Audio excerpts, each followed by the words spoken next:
Hello everybody, and welcome to my guide to how the guild I am in defeats Thalguur in the Gilded Prophecy. This is the second boss of the instance and has quite a few mechanics to pay attention to, along with needing some good raid healing. He also has quite a short enrage timer, so DPS need to be on form.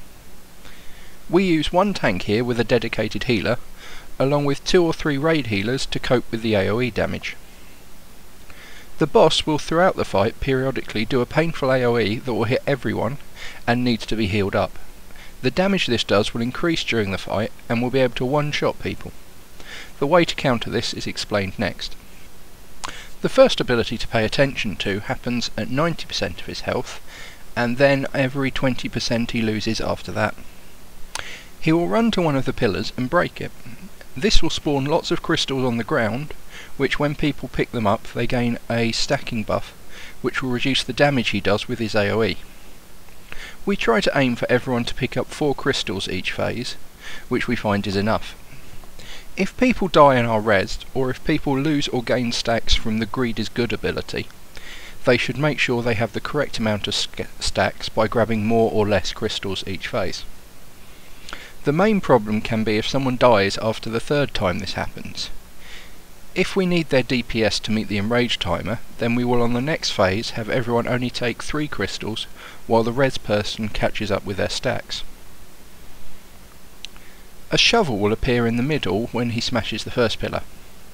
A player should be assigned to pick this up, though they still need to grab their crystals as well.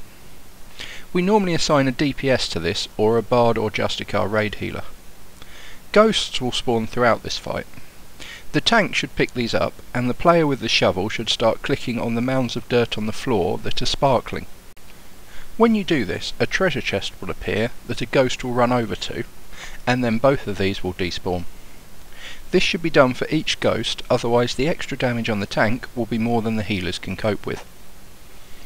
The number of ghosts that spawn increases as the fight progresses, so the player with the shovel should try to be as quick as they can.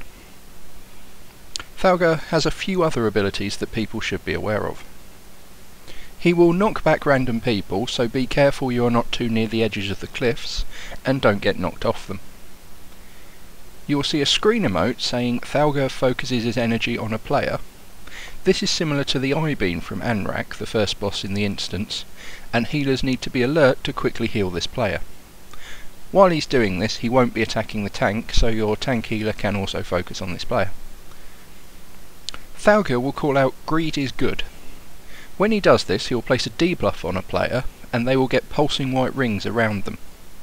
That player must run away from everyone else, otherwise they will start stealing the crystal debuff from people nearby, possibly causing them to then be killed by the AoE.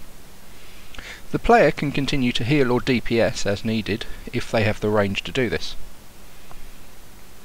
His last ability will come from the broken pillars. A player will be targeted by a beam, and that player must then run over to the pillar as quickly as they can. If they get there in time, they will get a debuff, reducing all healing they receive by 50%.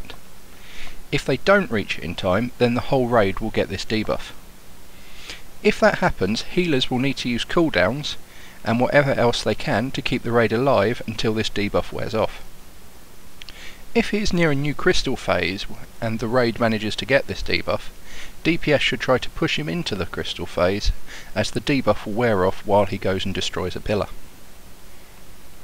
These abilities can all happen at near the same time, so one person can be affected by 2 or even all 3 of them. This can even be the player assigned to shovel duty, so people need to be alert during the whole fight.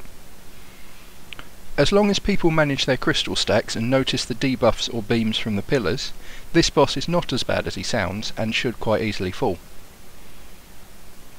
Thank you for watching. I've been Zero Override, and I wish you luck in defeating this boss.